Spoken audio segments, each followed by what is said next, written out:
forgot I was on push to talk because I use it when I play World of Warcraft, so people don't hear clicky all the time. You know, you can hear us on the starting screen. Yeah, I know you can hear us on the starting screen. I didn't bother turning the hot mics off because I'm lazy. You have to assert your dominance by clicking the mechanical keyboard a bunch of times. I do. Well, if you can't tell by the unprofessional intro yet, welcome to the OneTap podcast, OneTap cast.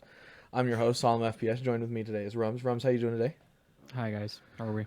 First and foremost, as you guys are joining us, be sure to hit the follow button if you're following us on Twitch, watching live, subscribe on YouTube, everywhere and anywhere at OneTapcast. Hit us up, please and thank you very much. But it's been a while. You know, we took a small break from last week. You had the plague. Yeah. So there's that. I did have the COVID. We've been going a while without an episode. There's just been a couple of things that we've ran into. So welcome to life. It's kind of a bad couple of weeks for the OneTap cast. It is, but we're climbing back up. But this week we have the Black Friday special. You know, special Black Friday episode. It's 50% off this week. It's still free, but it's 50% off. Subscribing is 50% off. Subscribing is 50% off on YouTube. So be sure to hit the sale button while you can. But indeed. Anyway, busy weeks, at least for me. School wrapping up into final projects and studies and experiments and studying for finals and all that kind of stuff. And then Thanksgiving, obviously, I made a whole bunch of food. I ate a whole bunch of food. And then Shadowlands dropped. And I had been talking about this in the last couple episodes about it coming on. And it finally has arrived. And I've played a lot of Shadowlands. How many hours do you have? Curious. In Shadowlands? Mm-hmm. A lot. I don't know, probably 20, 30, something like that. Fair enough. I think. I don't know. I'm I level 155. I'm at Heroics on the first tune, and I cleared the story, and I'm grinding right now and all that kind of stuff. I did not do the no sleep till 60, though. Half of my guild did no sleep till 60, and I said, no, going to sleep. My old guild did that. The majority of them did it. We didn't even get logged in until like 9. I think it was when our first tune actually got in the server. So got in and stayed in the server. Yeah, because my guild's on Storm Rage too, so they said that they were having issues. Welcome to high pop servers, but it's okay. We got in. We got it cleared. Playing Affliction Warlock for the first tune, Brewmaster Monk for the second. So it'll be a good time. I know. I'm excited. What have you been up to? Man, as we said earlier, I've had the Rona. Yep. So I've been at home trying to recover. So other than that, I've been sitting on my ass. That sounds about right. Doing a whole hell of a lot. So did you even get to play any more Valhalla, or were you just kind of like sleeping? Yeah, so that was the majority of my recovery. Was sitting here at this desk. Therapeutic. Yeah. It's just something to pass the time because my experience with coronavirus is it really wasn't that bad. Yeah. It was uncomfortable, and I could see how people in bad health would have a problem with it. But to me, it was just like, at worst, it was just like, man, this is annoying, and I really wish it would go away. So at its worst, it wasn't that bad. So I was able to sit up, play games. Keep in mind, Rumz is a physically active army man. He is not your standard neckbeard like some of the rest of us. So I do have the neckbeard. He has a little bit of an advantage in that area. I don't. I had to shave this morning for work. So I haven't shaved since I've been on quarantine, which has been 2 weeks. I've had my 5 o'clock shadow. Obviously, I don't get to keep it. So anyway. Well, I'm glad you're feeling better. That always makes me happy. I know we haven't gotten to talk a whole lot because I haven't been playing Valorant because I've been busy grinding and grinding and grinding. I don't know. I hit 16 or not 16. I hit 60 in like, I don't know, 11 hours total, probably something like that, which was fine because I didn't really rush. I just kind of took my time and enjoyed the story. I did a couple side quests. Content. Yeah, and then pushed so I could hit 60 by the time I got to the end of the stuff, and then I kind of hit it hard after that. So like I've already maxed out one profession. I'm almost done with the second profession. What are your professions? Enchant Tailor. Enchanting. Yeah. Wow. So enchanting's gonna be a big deal because that's like the end of the weapon enchants and stuff for this expansion. Yeah. Are really important for the legendaries and getting that on. I just think it's with max interesting that you're enchanting. maxed because my friend was telling me this morning that Well, some of the crystals were. I am not maxed in enchanting. I am maxed in Oh, okay, tailoring. got it, Yeah, got it, got it, yeah, got it. yeah. I Because am my friend maxed was and like, tailored. it's gonna be a pain in the ass to It max is. out enchanting It because is one for crystal sure. for sale on the auction house right now is like 10,000 gold. Correct. For the purple crystal, I don't remember what it's called, but for the epic crystal to go from like 80 or like 75 to 90 is like 10k for one, and you need roughly 20 or 25. It's like 250,000. I think we did the math in order to My get an enchanter Aki done. So has chipped paint. on the bright That's side, good. one of our GMs found like two I-90 swords rated at like 1.5 mil, Wild. and then sold them on the auction house because people are stupid and are buying pre-raid bis for some reason at 1.5 mil. So he made like 3 or 4 million. So he might buy and then max out his enchanting, so we have at least one going into the first raid week. So we'll see. But I no, I'm at 75 for enchanting, and I'm maxed on tailoring because I wanted the crafted gear and crafting the clothy gear for the guild. So Yeah. that's fine, but not too shabby. But yeah, I like it a lot. The story is really really good. I like the content a lot. A lot of the end game is pretty nice. The way World Crest and stuff, it feels bigger because they took away a lot of the conveniences, kind of rolled it back a little bit, made the game a little bit more grindy, which I'm a big fan Simple. of. So Yeah. back to Yeah, the old formula. I knew that when they were talking about concepts, a lot of the loot design was kind of centered around the older loot system, which is Yep. something that I enjoyed. That loot is loot, and Yes. you get your gear or you don't get your gear. Correct. Which is something that I think WoW has a unique kind of vibe to. So Yeah, I even like if you run your weekly dungeon, you don't get it that time. You have to wait until next week to get it, and you might miss a slot and all kinds of gear passing, min maxing, that kind of stuff, which is cool. Yep. Although you will have weapon tokens to go and get certain weapons from your covenant, because apparently that was the big complaining point that held a lot of people like in variant, I guess, with past couple tiers. So you will get these things called weapon tokens, and you go and redeem the tokens to make sure you get the weapon that you want from your covenant, but everything else is pretty random. But yeah, it is enchanting. I think enchanting and inscription right now are the two most expensive crafts right now. So we'll see. I have a pretty good roll on all my crafted gear, except for like a couple. I have like versatility into critical strike instead of like crit mastery or crit haste for the warlock. Yeah. But it's not the end of the world to be a little bit more bulky. I guess depending on the content you're in. I was playing a Torghast. You were watching, and I just repeatedly got one hit by the boss when I failed to fear it at the right time. So your loot rolls aren't really going to make it big deal about that, though. It'll be fine. Anyway, like I said, I have been playing a lot of Valorant. I've been watching and paying closer attention. Obviously, First Strike is going on, and that's going to be kind of the bulk of this podcast, is talking some First Strike and some other announcements from the good old Valorant Twitter about their competitive stuff for next year, which they went ahead and put a tweet out about, I think a couple days ago, if I remember correctly, which is super, super duper exciting. But we are through NA qualifiers. Yes. Which is super hot, and that makes me happy, because we saw some very interesting things as far as the closed qualifiers go. So I'm going to be talking closed qualifiers here for anybody who wants to like look along at home. We use the spike.gg for all of our data. So the first one we got is the I believe it was the NSG, right? Yes. Or UMG. No, NSG was first and UMG was second. So November 4th and then November 19th. Oh, you're right. So this one, the first one was interesting because we had a lot of weird placements in the early game, or I guess like some weird upsets in the early game that kind of shook up where everybody was placed. So like Group A, right? So like Group A, 100 Thieves got knocked down and then took over Luminosity, but 100 Thieves went into the lower bracket, Cloud9 going to the upper bracket for Group A. In Group B, we had Complexity beating Genji in the winners bracket, and then Genji getting eliminated by T1 in the lower bracket and in groups. I actually had the privilege to watch the majority of the closed qualifier being quarantine. Yeah. I didn't have anything to do, so I was just watching professional Valorant. Very weird. Anything we thought we knew about the state of Valorant esports, toss it out the window. Yeah. It's so many upsets, so many people looked so good for little reason, seemingly. For sure. And it's anybody's game at this point. No, I would agree. And it was just weird because Genji's been so dominant. Yeah. you know, in that kind of like third or fourth spot at the least for a long time. And they got rocked, man. They went 4-0 or 0-4 in groups.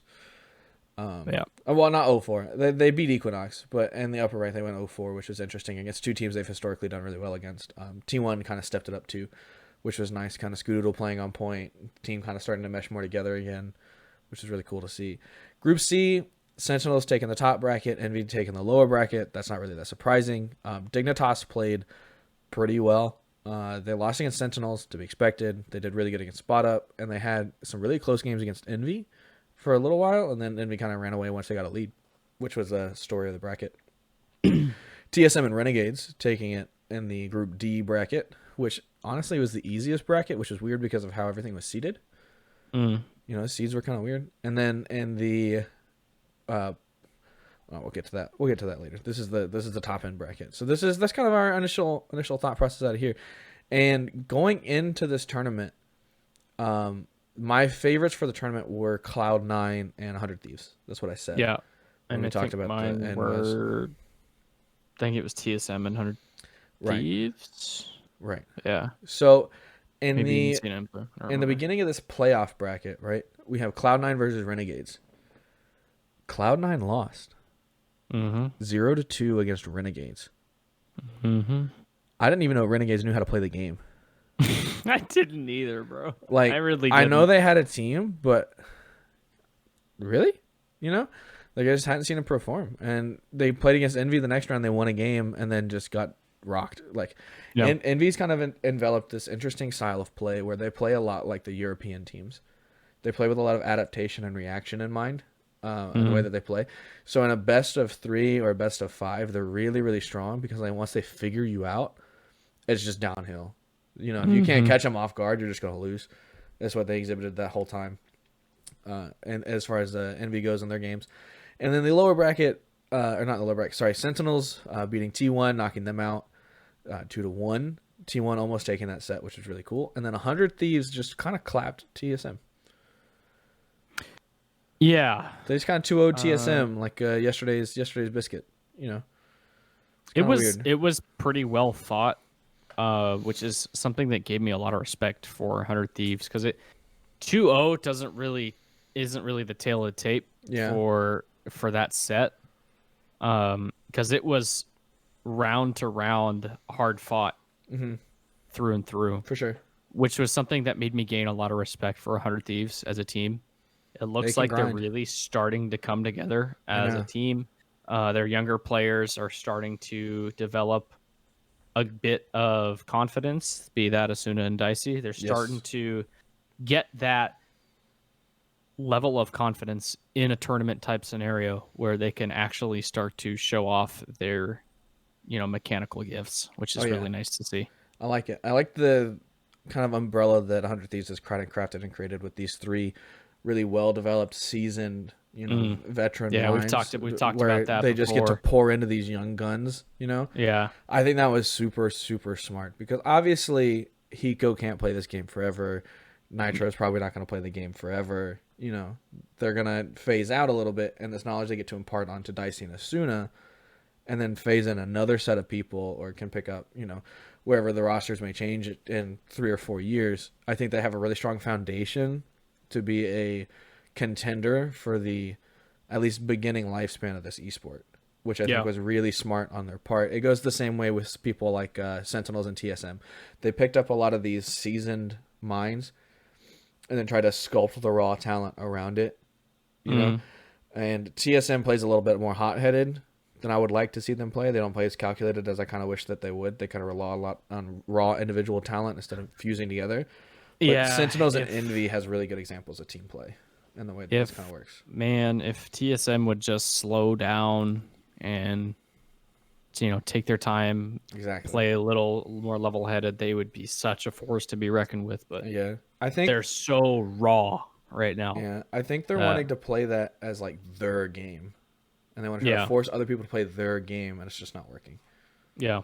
So, but Envy, man, Envy shocks me. Envy pulling up 3-0 in the finals against 100 Thieves, winning the first close qualifier with your top 8 being Envy, 100 Thieves, Sentinels, Renegades, TSM, Cloud9, Blue, Complexity, and T1 in the top 8 of that tournament.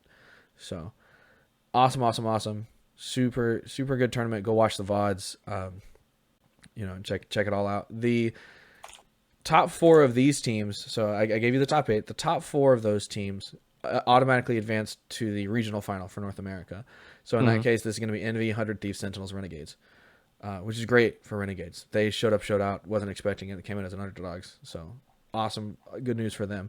The bottom 4, TSM, Cloud9, Complexity, T1, all went to the second closed qualifier, which was the UMG qualifier, filling in some of those slots. So this was another kind of this was really fun to watch. This was interesting, man.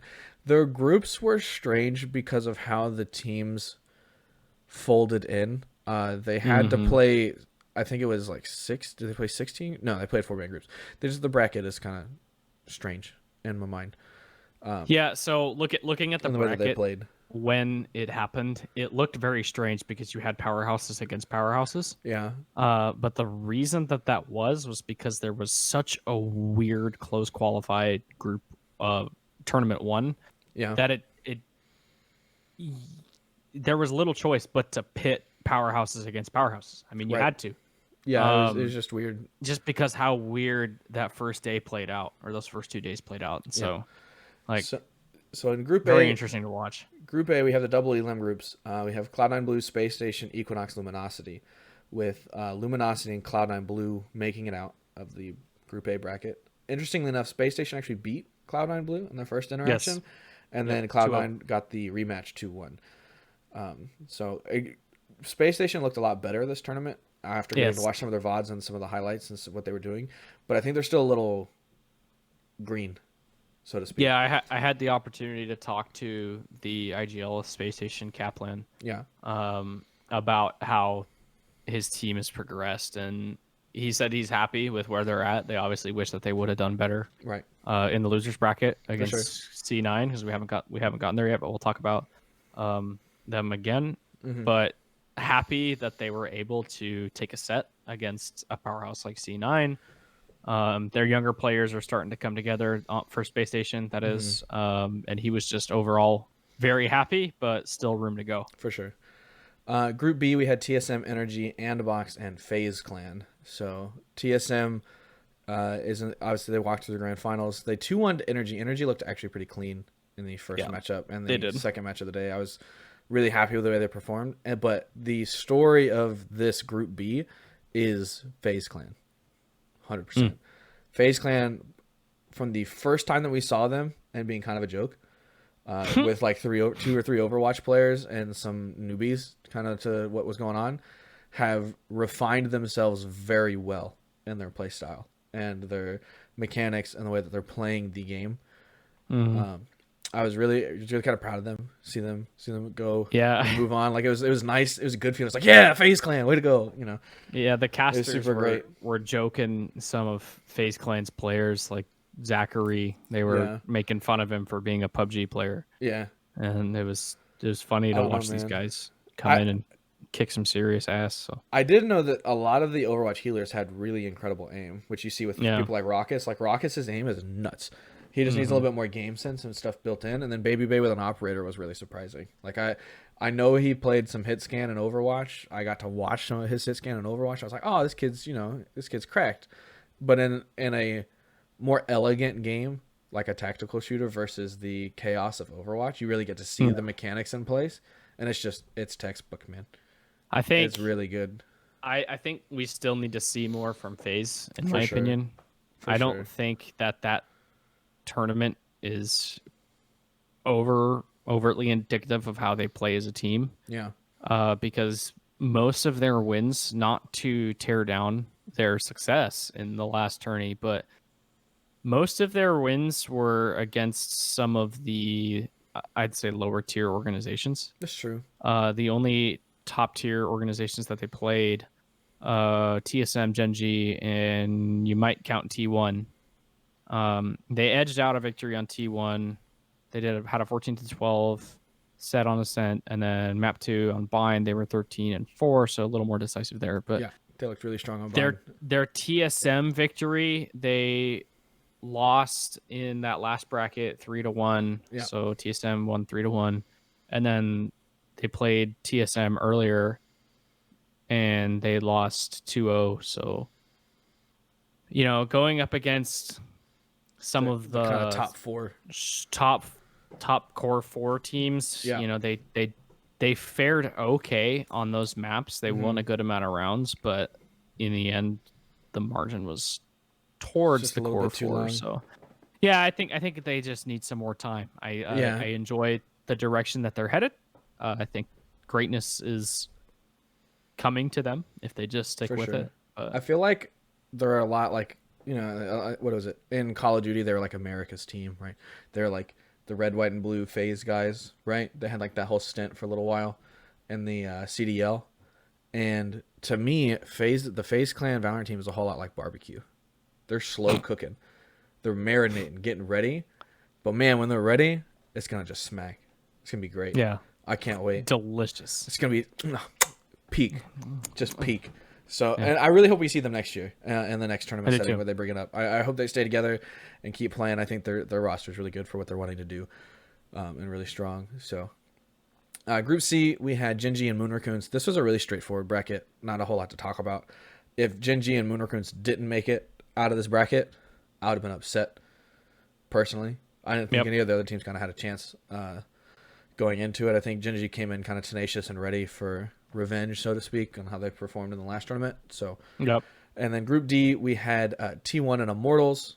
This is another one that's pretty straightforward. Sorry, Dignitas and Pittsburgh Knights fans, you guys just kind of like sitting at 2.5 right now. Yeah, Dig is such an interesting team to talk about. Yeah, but they have such ups and downs, but full of talent. Sometimes they just look so good, and then other times it's like, I think they need they need some really strong coaching, and they'd be really, really good. I think is what I want to talk about before we glaze over Moon Raccoons.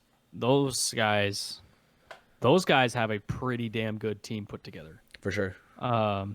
Lots and lots of talent. They kind of came out of nowhere too. It's a wonder how nobody signed them. And yeah, you're right. They came out of nowhere. This tier 2 organization that's just able to hang and keep up with the best of them. For sure. I don't know how that no major talent manager has signed them yet. Well, I think they're gonna operate like kind of. It's sad to say, kind of like a farm, because we saw like I think was it Sean played with them, right, and then got picked up by Genji, and then they kind of replaced that and kept going. Kind of how we felt about Immortals for a little while, even though Immortals just kind of put together another banging roster immediately afterwards. So, and our playoffs, we had TSM taking the finals over FaZe, with I believe it was T1 and Immortals racking up the other bottom two placements. Yeah, I think so. So rounding out that top 8, you had TSM, FaZe Clan, Immortals, T1, Luminosity, Moon Raccoons, and Genji. And Cloud9. Can't count. So we have TSM, FaZe, Immortals, and T1 all moving to the regional qualifier, rounding out those 8 spots for the NA tournament. And Cloud9 and Genji, been talking about them all season about how they looked so promising. And just at the very end, the competition was so tight that just these 1 or 2 games is what really, really mattered. Sealing that last couple games of the season to kind of round in, which is why I hope we get more of I want more of a seasonal thing eventually, kind of like the LCS, more so than a bracket style feeding. Yeah, I would agree. And I think smaller feeder tournaments should feed into the seasonal championship kind of a thing. For sure. So tourneys throughout the year, feed into winners of X tourney get to play in this tourney. So that is something that I'd like to see too. I think just a raw bracket system is it's not enough. No. Too many games can just go one way or another just based off of how a certain player's feeling one day, right? Like I don't think that a short bracket system, especially where in a game like Valorant where 13 rounds wins, we already have shorter games than something like CS:GO. For sure. So I think that the bracket system just isn't enough to determine the skill of a certain organization, because you just need more time. Mm-hmm.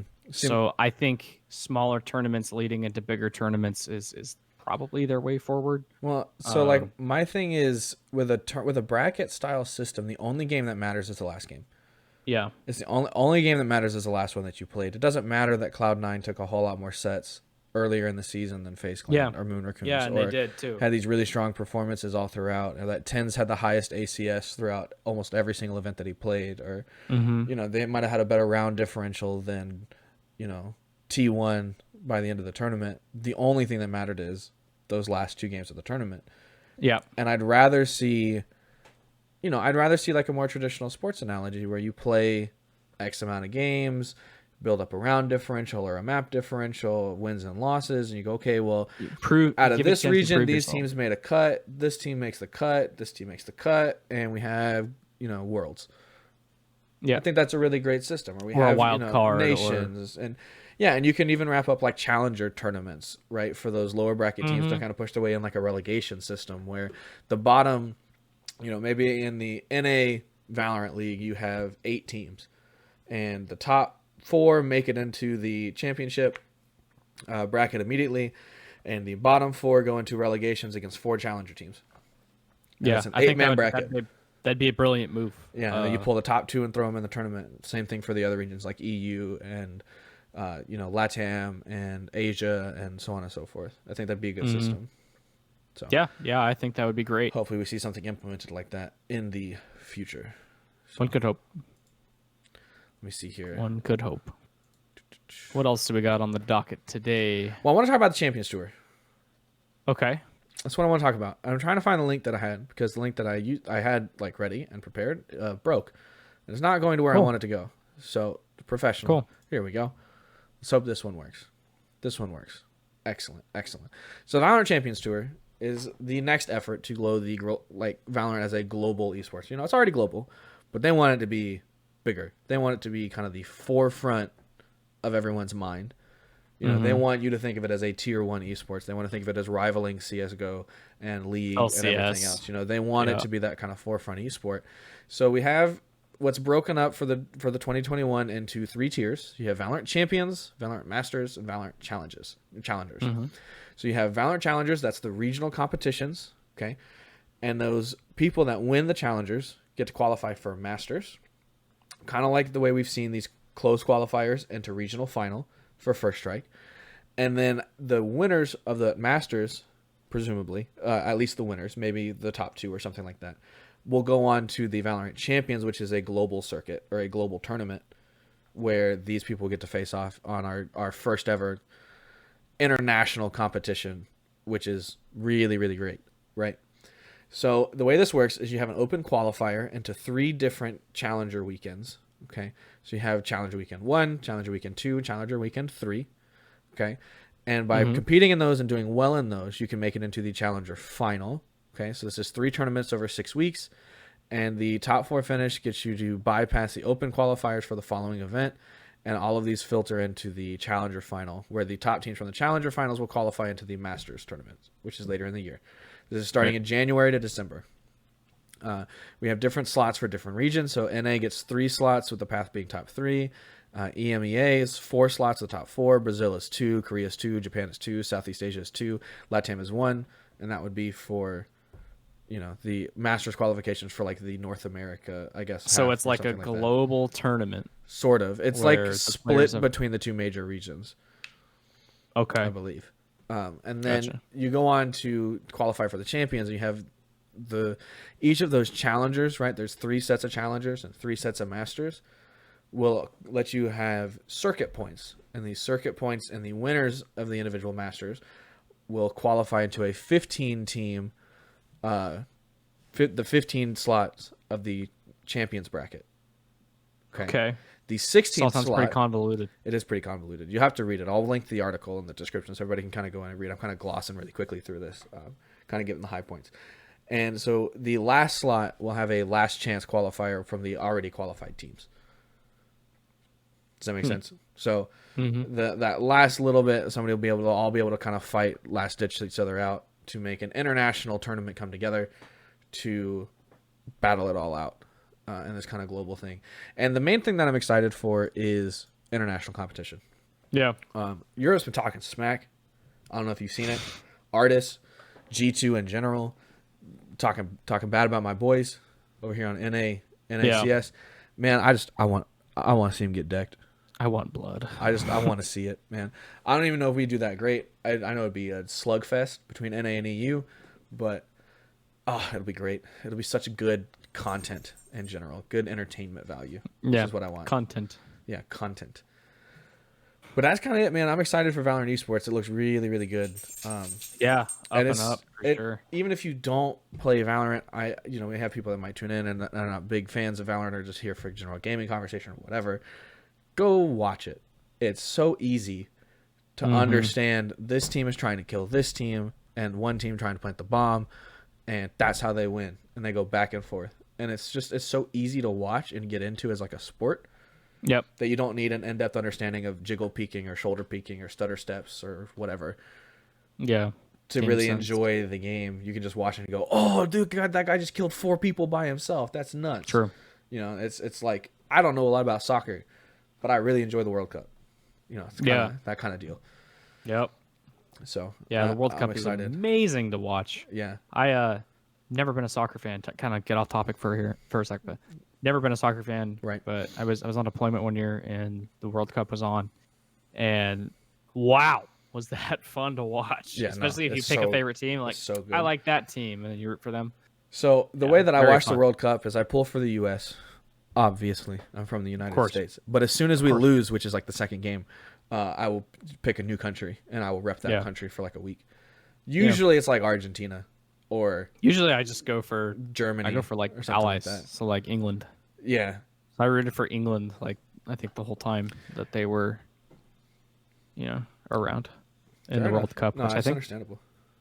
I think they made it up until the finals. I don't remember, man. I don't remember either. It was such a long time. Half the time I'm just ago. Yelling because I want them to score a goal. Semifinals? I don't know. This really doesn't matter about anyway. But now it matters. It matters now. It's important. Not even esports. Soccer podcast.